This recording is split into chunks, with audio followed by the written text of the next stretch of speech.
The First Folio is a celebrity and certainly an icon of our culture. Anyone who's had any sort of schooling or even any exposure to popular culture knows about Shakespeare, sometimes even when they don't realize it. And the First Folio, there's something romantic about it. At Sotheby's, when we have a First Folio come up for auction, it really is an event. We get a lot of media attention from around the world. We get bidders and dealers from around the world. A couple of times when we've had First Folios, the sales have been evening events, which is unusual for a book and manuscript sale. So there's a whole energy that you don't get in a typical auction. I do think that this is one of the, if not the single most charismatic books in the world. And people want to own it. People want to own it even if they have no intention of reading it. Raymond Scott was just this guy who walked in off the street one day in June and had a book with him which he wanted to show to us, and I met him at tea. And he really was quite a character. I mean, he didn't look at all like anybody who ever frequents the Folger. It was dramatic because of the way it was brought in by a gentleman who purported to have come from Cuba, but he didn't. He was wearing designer sunglasses, which he never took off. He presented to Richard Kuchter a box of Cuban cigars, which are probably illegal in this country. But what Richard Kuchter saw was a desecrated book.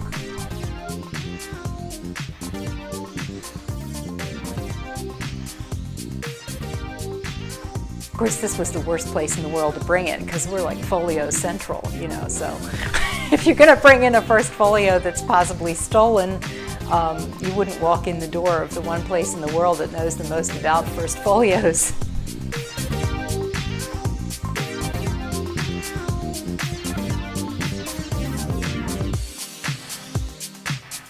Throughout the history of the First Folio, a number of people have tried to associate themselves with it. On one hand, we have Raymond Scott, an infamous character, and on the other, we have Queen Victoria. Well, collectors love to have great things for their own sake, and I think also because they then become associated with those great things. The First Folio is a book that is particularly, I think, prone to that sort of collecting because it's so widely recognized. Angela Burdett Coutts was one of the most remarkable women in Victorian England.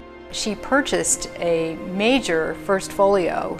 Well, the Queen heard about it, and the Queen gave Angela Burdett Coutts a piece of wood from Hearn's oak. That is the big oak tree that's mentioned in Shakespeare's play, The Merry Wives of Windsor, in order to have a casket made to house the First Folio.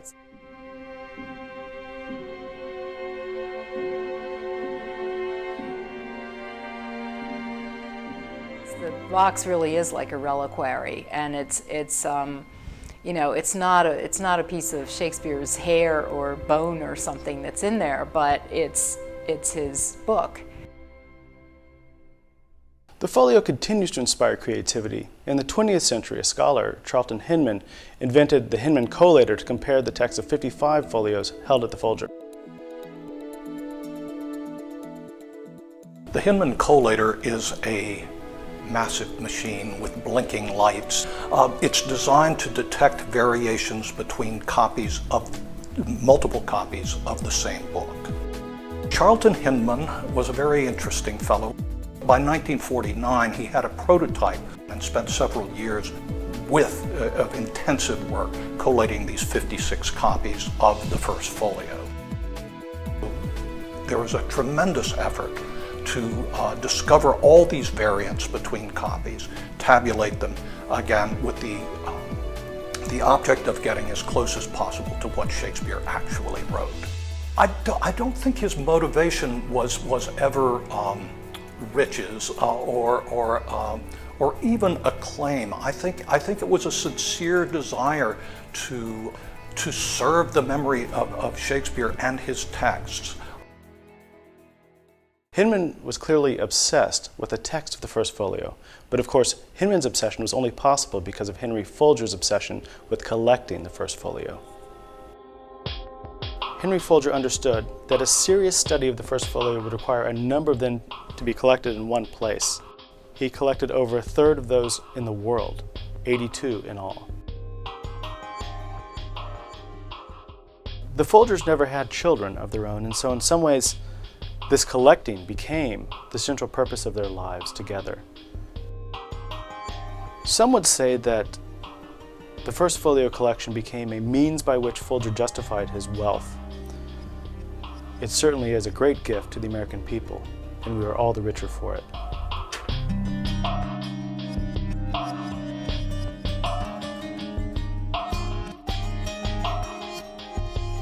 Never say that a book is always increasing in value, and yet historically when you look at the first folio, that's exactly what's happening. The current record is just over $6 million for a fine copy that was sold in 2001.